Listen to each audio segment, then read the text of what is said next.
সংগ্রামী ভাই বন্ধুগণ, আমরা প্রধান অতিথি এবং বিশেষ অতিথিবৃন্দের কাছ থেকে গুরুত্বপূর্ণ বক্তব্য শুনেছি। শহীদ বুদ্ধিজীবী দিবসে আজকের আলোচনায় এটি প্রতীয়মান হয়েছে 1971 সালের 14 ডিসেম্বর, যখন স্বাধীনতা অর্জনের সময়ক্ষণ গুনছিল জাতি, যখন ঢাকা অবরুদ্ধ ছিল, ঢাকার নিয়ন্ত্রণে ছিল মুক্তিযোদ্ধাদের, এদেশের মুক্তিকামী জনতার। ঠিক সেই সময়ে স্বাধীনতার বিজয়ের একদিন আগে বেছে বেছে বাংলাদেশের সাংবাদিক, সাহিত্যিক, গবেষক, শিক্ষক, বুদ্ধিজীবীদেরকে হত্যা করল কারা? এটি পরিষ্কার, এই হত্যাকাণ্ডের সাথে আধিপত্যবাদীদের চক্রান্ত লুকায়িত আছে। উদরপিণ্ডি বুদর ঘাড়ে চালানো হয়েছে। বুদ্ধিজীবী দিবসের বুদ্ধিজীবীদের হত্যাকাণ্ডের সাথে অত্যন্ত অন্যায়ভাবে বাংলাদেশ জামাত ইসলামীকে জড়িত করে ট্রাইব্যুনালে বিচার করে 47 বছর পরে জামাত ইসলামের সেক্রেটারি জেনারেল সহ নেতৃবৃন্দকে হত্যা করা হয়েছে। আমরা তার তীব্র নিন্দা জানাই, আমরা তার প্রতিবাদ জানাই। এই মিথ্যা কাহিনী যারা রচনা করেছে তাদেরকে খুঁজে বের করতে হবে। এই বিচার প্রক্রিয়ার সাথে যারা জড়িত তাদেরকে খুঁজে বের করতে হবে। বুদ্ধিজীবীদের কারা হত্যা করেছে তার প্রকৃত ঘটনা উদ্ঘাটন করে তাদেরকেও বিচারের আওতায় নিয়ে আসতে হবে। সংগ্রামী ভাই বন্ধুগণ, ঢাকা বিশ্ববিদ্যালয়ের এমিরাটস শিক্ষক নামে পরিচিত, তিনি আওয়ামী ফ্যাসিবাদী শেখ হাসিনার পতিত স্বৈরাচারের দালাল। তিনি জামাত ইসলামীর ব্যাপারে মন্তব্য করে জামাত ইসলামীর রাজনীতি নিয়ে প্রশ্ন তুলেছেন। আমরা ধিক্কার জানাই। অবিলম্বে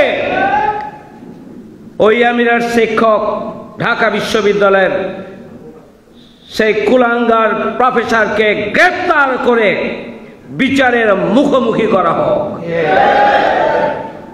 ফ্যাসিবাদের দোসররা এখনো বাংলাদেশে সক্রিয় রয়েছে। জনগণের আন্দোলন, জনগণের বিশ্বাস, জনগণের স্বপ্ন এবং জনগণের আস্থার জায়গাগুলোকে অত্যন্ত সুকৌশলে একটার পর একটা বক্তব্য, বিবৃতি এবং একটার পর একটা ষড়যন্ত্র করে করে সেগুলোকে ভিন্ন খাতে নিয়ে যাওয়ার জন্য তারা চক্রান্ত করছে। এই ব্যাপারে জনগণকে সজাগ এবং সচেতন হতে হবে। পাশাপাশি জামাত ইসলামী সহ এদেশের দেশপ্রেমিক ছাত্র জনতাকে অতন্ত্র প্রহরীর ভূমিকা পালন করতে হবে। সংগ্রামী ভাই বন্ধুগণ, আমরা 1971 সালে হাজারো শহীদের রক্তের বিনিময়ে আমরা একটি ভূখণ্ড পেয়েছিলাম স্বাধীন সার্বভৌম বাংলাদেশ হিসাবে।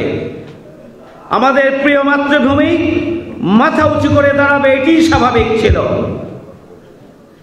কিন্তু দুর্ভাগ্যজনক হলো সত্য যে স্বাধীনতা আন্দোলনের সোল এজেন্ট বলে যারা ওই ফ্যাসিস্ট শেখ হাসিনা দাবি করত, ওই আওয়ামী লীগ যুবলীগ দাবি করত, তাদের হাতেই আমাদের এই প্রিয় মাতৃভূমির প্রাণ শক্তি স্বাধীনতা সার্বভৌমত্বকে বিক্রি করে দেওয়া হয়েছিল আধিপত্যবাদীদের হাতে, যার কারণে এখানে বুদ্ধিজীবীদেরকে হত্যা করা হয়েছে, জহির রায়হানকে হত্যা করা হয়েছে, সিরাজ শিকদারকে হত্যা করা হয়েছে। তারাই আজকে বাংলাদেশের স্বাধীনতা সার্বভৌমত্ব নিয়ে আবার নতুন করে চক্রান্তে মেতে উঠেছে। সংগ্রামী ভাই বন্ধুগণ, বাংলাদেশের যারা বুদ্ধিজীবী, বাংলাদেশের ইতিবাচক দেশপ্রেমিক রাজনৈতিক শক্তি, যারা জ্ঞানী,